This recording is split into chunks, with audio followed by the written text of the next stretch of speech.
Hello, everyone. Good morning, good afternoon, wherever you are. Thank you so much for joining Nonprofit Learning Lab's virtual lab today.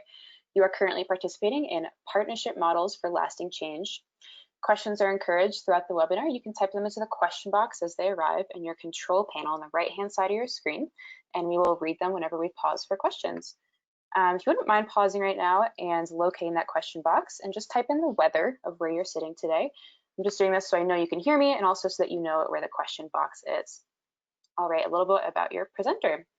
Julie Ha Truong, founder of Leadership Savvy, brings 20 years of sector experience. She has led innovative community initiatives and supported the development of hundreds of leaders. Her success spans strategic partnerships, diverse community building, group facilitation, leadership training, and coaching. Previously, she led a major school reform effort with leaders from 100 corporate, nonprofit, and government agencies, successfully addressing academics, community safety, the launch of multiple health clinics, a child care center, and recreation center. Her supportive, engaging approach makes her a highly sought-after consultant, facilitator, trainer, and coach. We really appreciate you being here today, and I'll hand it off to you, Julie. Thanks so much, Lee. I'm really excited that we're all here today talking about one of my favorite topics, partnerships. Partnerships is just one way to describe it. There are many, many terms that describe partnerships, and we'll dive through that different terminology today for sure and how to do them well. Thanks for joining us today online. I'm with Leadership Savvy. It's a company I founded to help leaders really get the most out of their own personal careers, help you really figure out where to apply your skill sets, your passions, and to really build strong organizations and work with the community to really see lasting change. And partnerships, in my book, is one of the best ways, most impactful ways to do that. So we're going to talk about that today.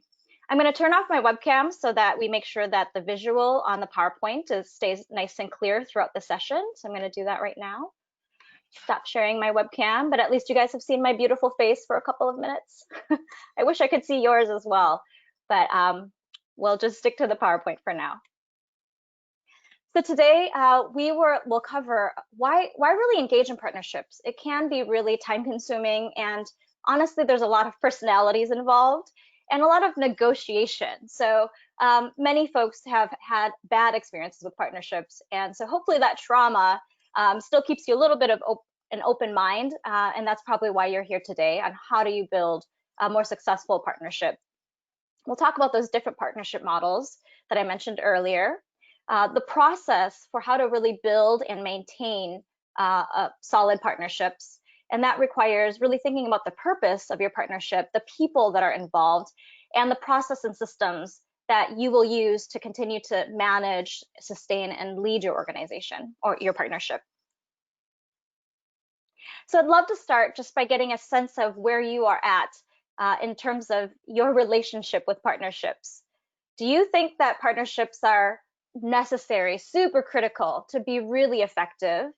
They're just okay, you know, they're in our sector. Sometimes I participate, sometimes I don't. They often fall short, right? You find out about a partnership, it's not that great. It might be actually a complete waste of time. So kind of where are you at with your current relationship when you think about partnership opportunities? Close the poll in about 2 more seconds if you haven't voted yet. All right, looks like we're split 50-50 between be okay and fall short. All right, so we're in the middle here. We're lukewarm. That's completely okay. So hopefully we edge you up to something a little bit more positive and exciting. I'm gonna get back to the PowerPoint here. And by the end of this, you'll feel more confident about how partnerships that work should really work, and that you can come in as a member or as a leader or even someone who's starting a partnership and be able to do that better. So this is something that I think we all understand, the potential power of partnerships. So partnerships tend to be a more formal legal entity, but they can also be informal groups who come together to get something done. Another word that is commonly used is collaboration. The fact that we are coming together to really think about how we can best utilize our resources to achieve something greater.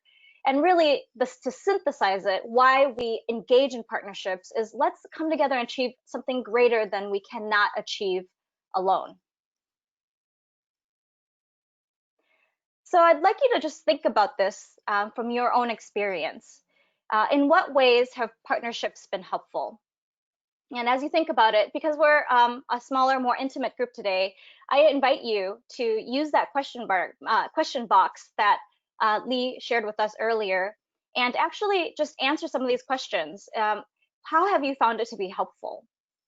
I'd like to share with you just one example of how I have found it to really be helpful.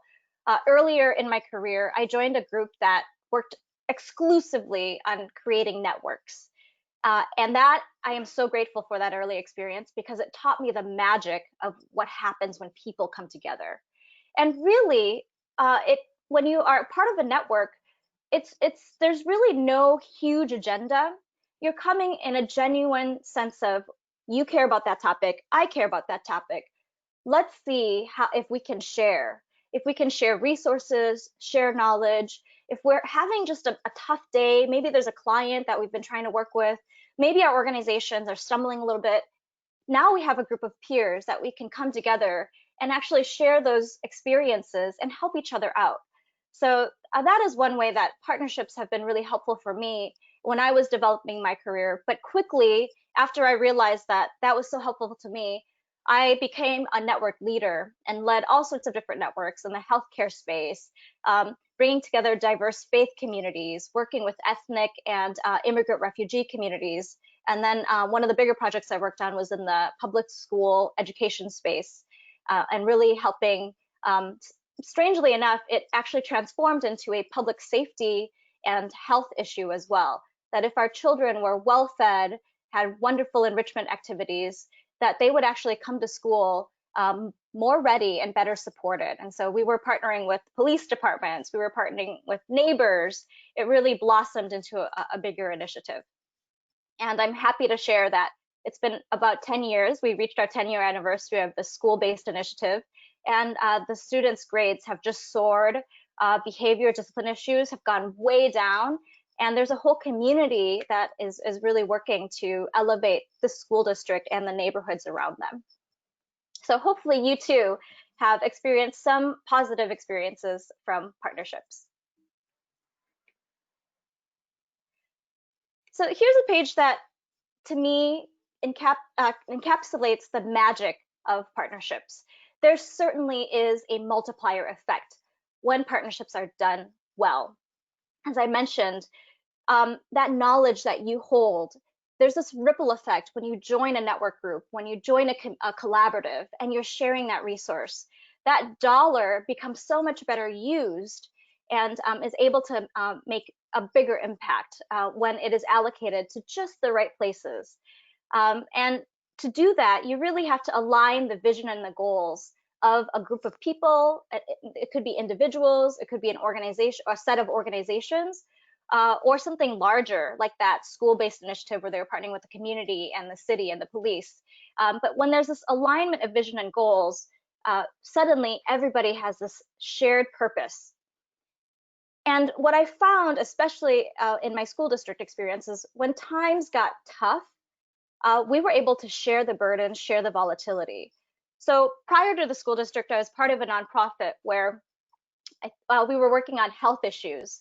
And we were working specifically with teenagers and working with business owners to go and they were learning how to lobby and to share education to city council members. We had so many wonderful wins. It was during the tobacco-free parks, schools, homes, reducing secondhand smoke. It was those days. So it's a while ago. If you've been in the industry for a while, you'll remember all that funding for tobacco work. But as we won these cases, as we were transforming our communities, suddenly the funding was going away. And it was very volatile. It was very difficult to tell these students, tell our staff that good job, the money is now being reallocated to something else because we've already seen these wins here. When I was at the school district, my experience was completely different. When we brought together, as in my introduction, Lee said, brought together 100 different partners. You certainly don't have to bring together 100 different partners, but there was one example where we brought together 4 different after-school homework programs to really mentor the kids to get their academics back up, and more importantly, work with adults that they felt really safe with and could be a little bit vulnerable with, and thus improve on their education. So we had a couple of times throughout this program, some of the programs lost funding. But every time a program lost funding, it wasn't a total loss. Because we were working in partnership, we only lost a piece of the pie. We didn't lose the entire pie. So I found that over and over again, that when we worked in partnership, if an organization come in and said, we're having some issues here, other organizations would hop in and try to help fix or support them. Or if it truly was something that fell out and there was a gap there, we had other partners who were there ready to fill in. So that's something that's really important. I do see partnerships as a way to decrease volatility and share those burdens. And finally, I want to share that as your partnerships grow, as they gain purpose, a clear sense of purpose, as programs start to develop and you're seeing real results, it's really important to then share it with the community. And I mean everyone. Share it with the people that you are actually serving. Let them know that these specific efforts have led to these results. Share it with your staff who's really doing the hard work. Share it with the partners. Publish it in the media. Write some articles and post it on LinkedIn.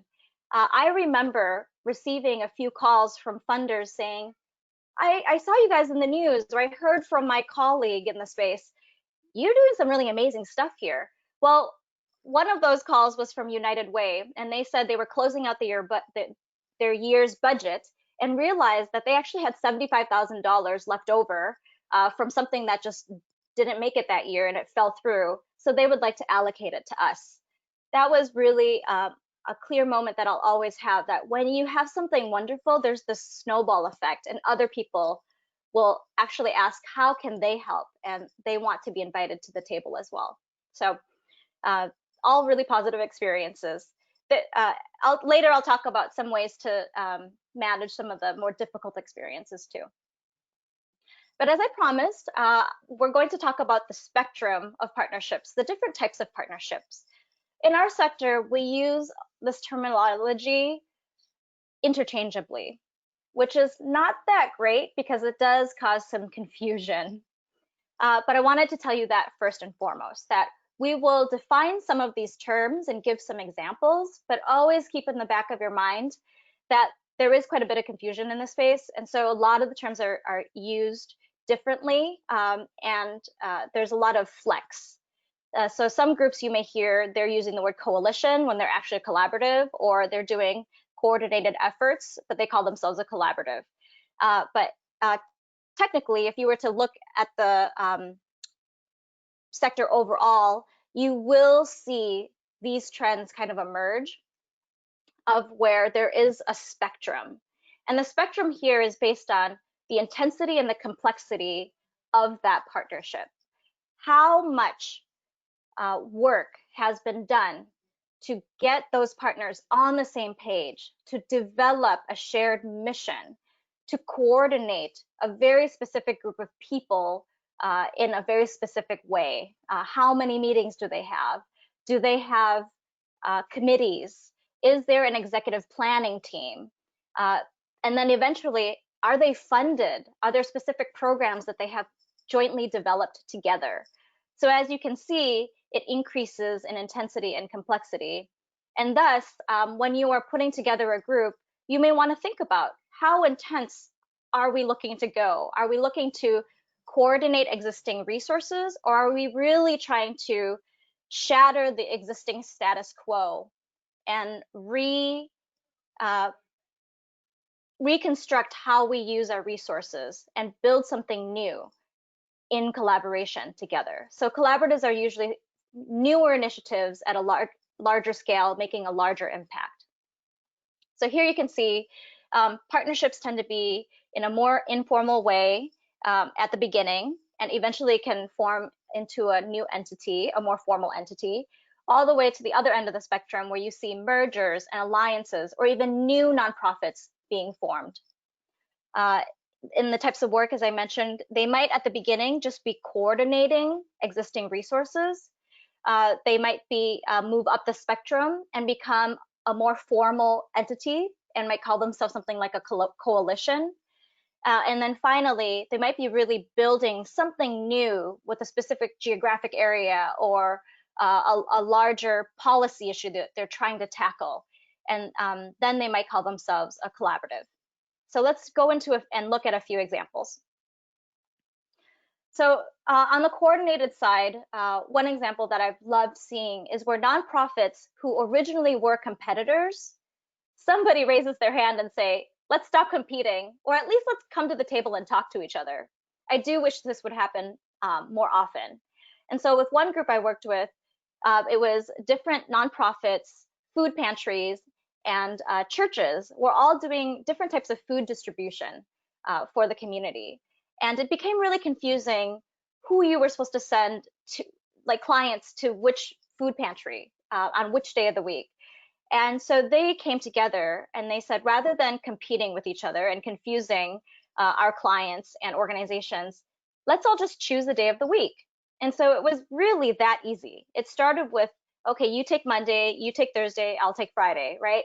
And so now we had a schedule and it was very clear where to send clients to. Eventually, they built a really solid relationship. And so they were then able to share other resources, such as how do you help someone who is unemployed get support in that area, or other.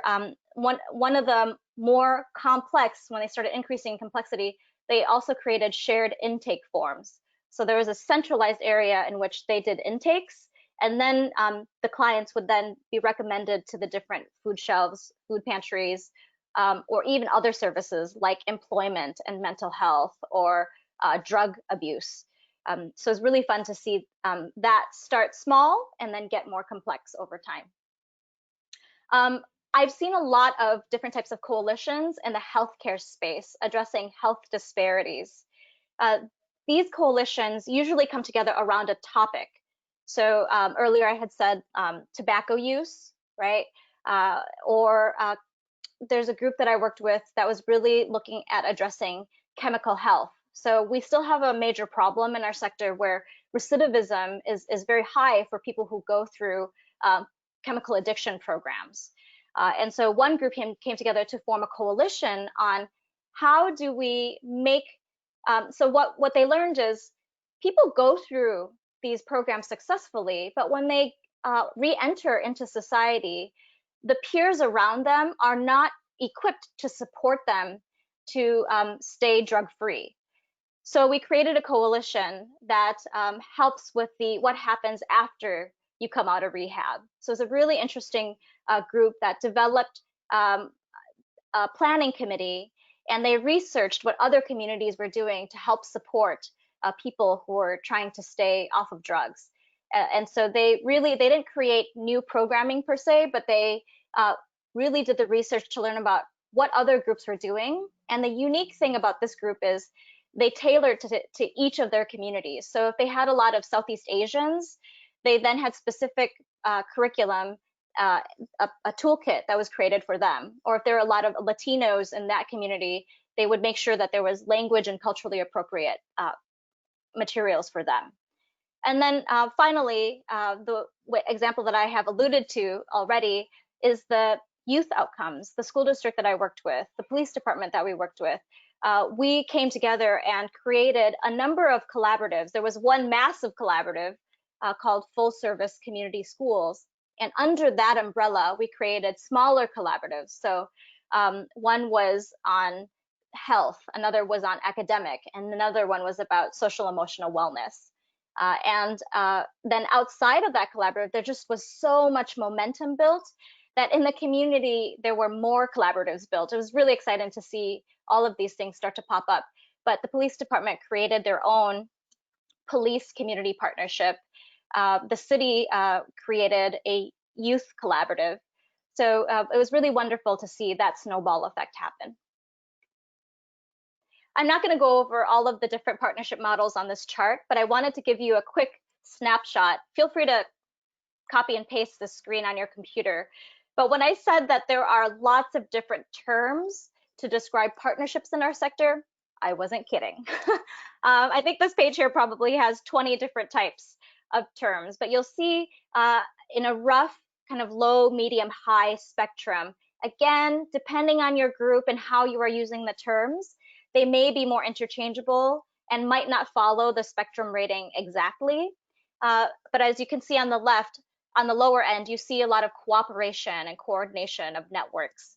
In the middle, you start to see a little bit more complexity. They're forming coalitions, they're forming more official partnerships. They might start to describe each other as an association. And then on the high end, you see new entities emerging. They might be creating franchises or creating a joint venture partnership, and all the way to creating a new nonprofit or merged organization.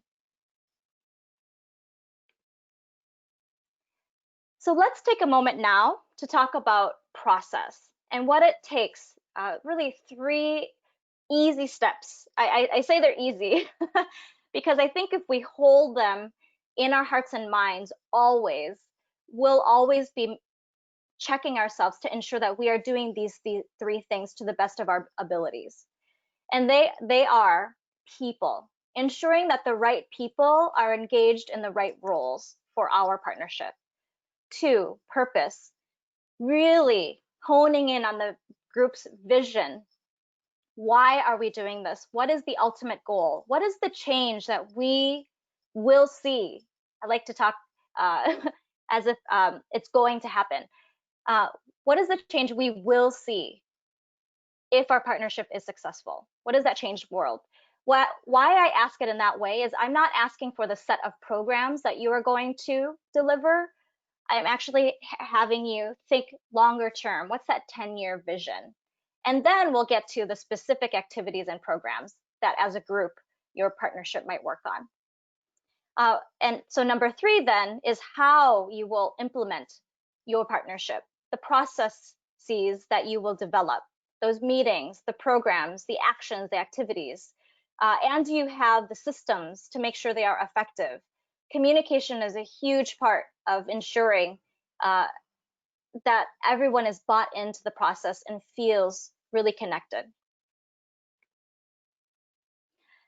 So for this poll, I'd like you to think about, is there an area that you would like to learn how to do better as you participate or as you lead a partnership? Would you like to help a group better hone in on their purpose? Maybe reassess, do we have the right people at the table in the right roles? Or are we lacking some systems and processes that could help us be more effective? Or no, I'm good. All the groups I'm with and in our work, we're just perfect. We don't need to work on any of these. Please share your thoughts. I'll give you about 3 more seconds if you haven't contributed yet. All right, I'm gonna share our results. Looks like 25% of folks said purpose, 25% said people, and then half of us said process. Great. So we have a spectrum of topics that we'd like to work on. So let me give you a couple more tips to make sure that we can work on these well. So the first thing with people and purpose is making sure you have a solid planning group. Usually this means there is a lead agency, and that lead agency has identified a lead person. This is because when no one is responsible, things fall through the cracks.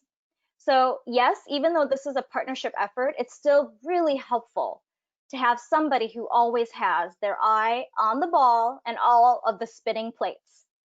So really think about your group and who that is, and if it's not clear, to quickly clarify that, because you will need that first and foremost. Then it's always good at the beginning, but also throughout your partnership, to spend some time listening and engaging diverse stakeholders. These are people that are internal to your partnership as well as external to the partnership. So the people who are working on it closely, but also the people who are impacted, such as your clients or the families or the neighbors, and also funders, really seeing your funders and potential funders as partners. When you engage people in a process, they feel that their voice is heard.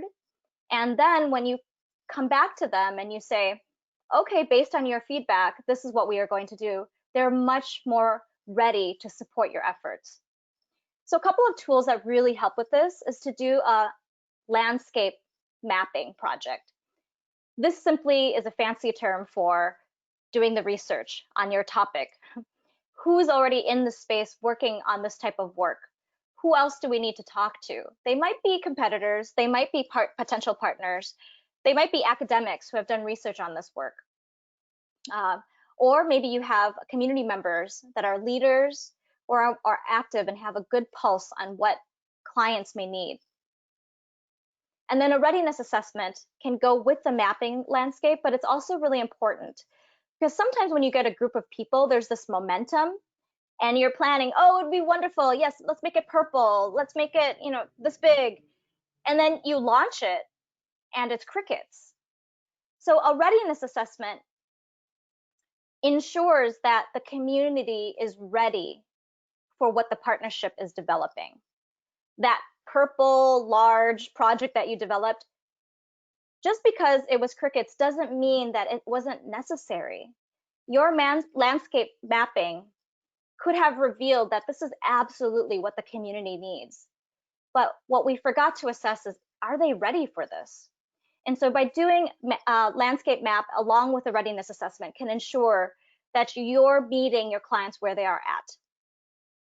And as I mentioned, make it participatory. Allow folks to really feel that they are part of the solution.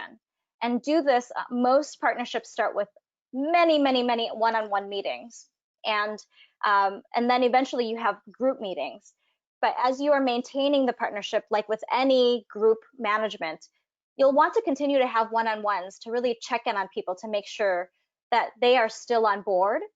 And if you have any hesitations, that you can work through that and not be surprised when they suddenly stop coming to meetings or they don't speak up as much at the meetings.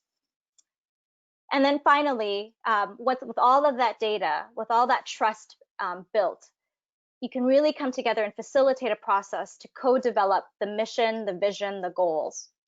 Sometimes we have groups where there's a couple of founders or personalities that develop everything and then kind of invite other people to join. And they're successful because it is an important mission they're on and it's compelling, but it is much better when it can be somewhat co-developed so that everyone in that group really from the get-go feels that it is truly a shared partnership, right?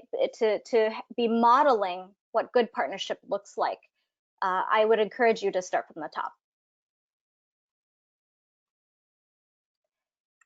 So this slide here talks about some best practice process and systems. Earlier, we talked about different partnership models. Which structure are you going to select to operate within? An important note here. Do not start your partnership by selecting its name. Do not start by selecting its structure. In the back of your mind, you can have a potential idea, right? Are you like on the spectrum, are you looking for a low intensity, a medium intensity, or a high intensity structure? That's okay, but don't prematurely label it. What I would invite you to do is, again, start with the people and the purpose of the group. Once you have a real sense of what the purpose and who needs to be at the table to help solve the issue at hand, then you can go back and really think about what structure would best support us to do this work.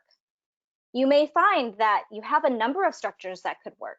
You may find that you will have to do some sort of merger, or you want to create a new entity, right? So experience has taught me to not prematurely select the structure. the activities are really important to put on paper and to share with your participants. How regular are the meetings? What are our signature programs? What funding do we have existing? And are we going to pursue new funding together? Oftentimes, if your collaborative or your partnership is a little bigger, you may have just a planning committee or an executive committee working on making some of these decisions. And then you'll have on the periphery other planning groups or members. Just make sure that you're communicating throughout. Bullet number 3 is tracking and reporting. This is a really important one because once you've formed your partnership, you're going to need to track and share out your impact, or at least evaluate what you are doing and adjust. I learned this the hard way. I had 100 different partners submitting data to me via email in whatever way they were comfortable with, which is good for them, but a nightmare for me. It took me so many hours to make sense of the data and to find these common threads. Okay, so that was 10 years ago. After that one round of collecting data, I immediately went back to our planning group and said, we have to do this differently. Not only do we have shared goals, we need to have standardized metrics. What are a few data points that all of us are going to be tracking? And let's report them the same way, please. And so the second time I collected data from our partners, it was much easier once we had some standardized understanding of how we were going to do data collection. I mentioned already to make sure that you're not only being insular. Once a group starts to pick up momentum, oftentimes they just have their partnership and they're working very closely within the group. But to remember, put on your external affairs hat. At one of the programs we worked at, we had amazing support from everyone except for one stakeholder group that we had forgotten about, and it was our neighbors. So even though we were offering awesome youth programs, really helping to improve the safety of our communities, our neighbors were still really afraid of having so many kids in the neighborhood. There were some racial tensions in that neighborhood. And so what we learned is we need to make sure that even folks who are not directly impacted by our programs, we need to loop them in. And so we were able to really better communicate with the neighbors and let them feel more at ease that our programs and efforts were well coordinated. And actually, we invited them to volunteer with us and to even help co-design solutions that would impact their neighborhood. So sometimes it's the best lessons learned.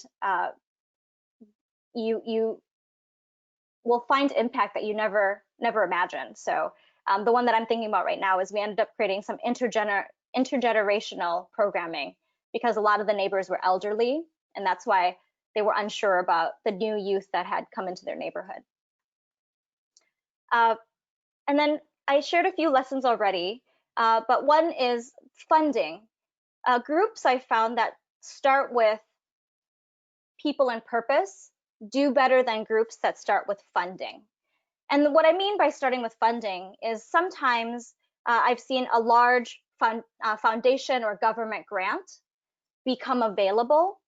And so groups will then form to help meet that grant's RFP. And they can come up with something truly wonderful, but the root of what brought them together was money. And so I sometimes see them fight over, do you get 10%? Do I get 15%? Are we splitting it down the middle? And groups that come together for people and purpose first, they have a more solid relationship and they are more honest about what the community needs really are. So for example, they might say, you know, our kindergarteners really need to see the dentist. And I've noticed our first graders, a lot of them have vision issues, but they can't afford glasses. And so now they can approach a funding opportunity by saying our priorities are this because this is the data we're seeing, and we're going to nominate 2 of our partner agencies to deliver that work. So the other agencies may say, you know, I don't need any of the funding this time. I'm going to let the dental and the vision agency hop onto that grant.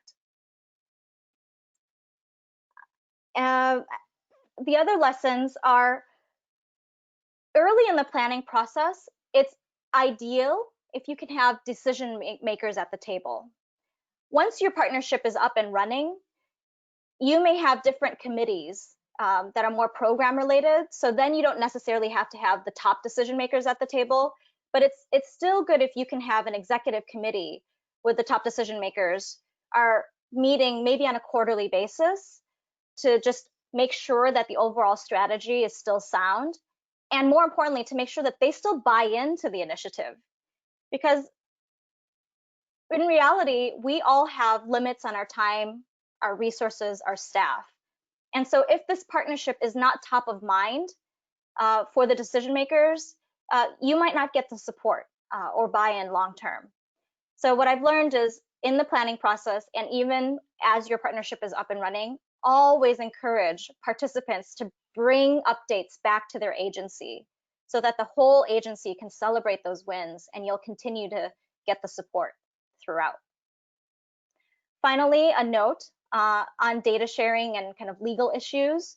It is helpful to have some legal counsel help you draft some non-disclosure agreements early on, and be very careful about not oversharing data prematurely, especially client data.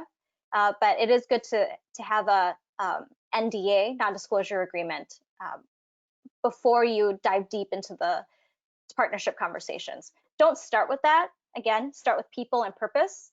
But once you start to get a little deeper and you know you're going to be sharing some proprietary or privacy related information, you may need some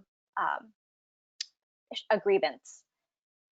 The MOU is related, memorandums of understanding about what's the purpose of this partnership, what are we planning together, what are we hoping to implement together, the tracking data I mentioned already, and then ongoing maintenance. These 3 steps, people, purpose, process, is not a one-time cycle. It's something that you'll be doing regularly, informally, and maybe more formally on a quarterly basis or annual basis to do that self-assessment and check in to make sure all of these 3 things are still working for you and your group. So now that you've heard all that about people, purpose, and process, I'm curious now, towards the end of the webinar, what stage are you looking forward to working on and improving? So is it you want to go back to your group and improve on people, talk about maybe regroup on the purpose and really get more laser focused and make sure everyone's on the same page, or really assess the processes that you have in place, or all of the above, right? It's good to do an assessment of all 3. Or again, none of the above. You guys are good. I'll give you about 3 more seconds.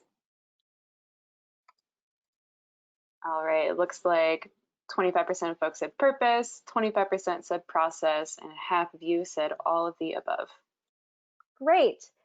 I'm happy to hear. And so if you ever run into any stumbling blocks or anything, make sure that you know that I'm on your side. I've been in the trenches for a number of years working on networks and collaboratives, so don't hesitate to reach out. Since I shared so much today on the various tips for people, purpose, and process, I wanted to leave you with a model that our sector uses quite a bit. So it's called collective impact.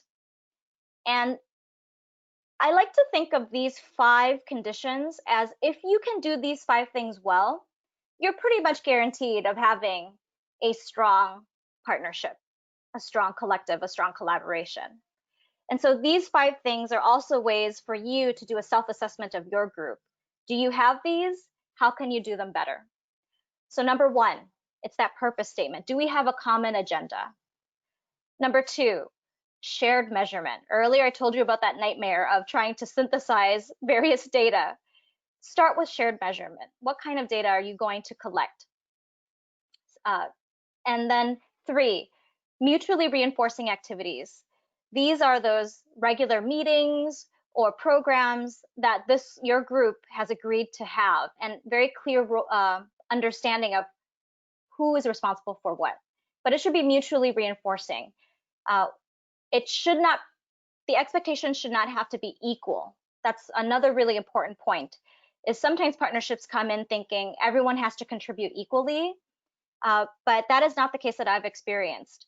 Some programs, some organizations only have a resource to be able to provide 10%, where other larger agencies maybe can provide 50% of what's needed for that partnership. So mutually reinforcing, in my experience, is more everyone understands what the approach is and who's bringing what to the table. Number 4, continuous communication. I've mentioned this a number of times, being very clear on how people want to be communicated with. So are these meetings, are they emails, are they the same? Does everyone get access to the same information, or is it slightly different? Do you have an executive committee? Do you have different planning groups? Do you have members or a general community group? So think intentionally about who your different communication groups are and be consistent about how you communicate with them. And finally, but perhaps most important, is that backbone support. I actually started with this in this presentation, and that's making sure that you have someone or some agency that really serves as the backbone of your partnership to really hold that torch and make sure that it is held up high and bright, that everyone can come to this person and make sure that things are rolling along. This should be a group, as it says on this slide here, that has the resources and skills to convene and coordinate. So usually they are the person who funds a coordinator or a lead agency that does end up allocating a significant amount of time to help ensure that the partnership is successful. If you want to learn more, this is from John Caney and Mark Kramer. It has become kind of the gold standard for really doing collaborations well.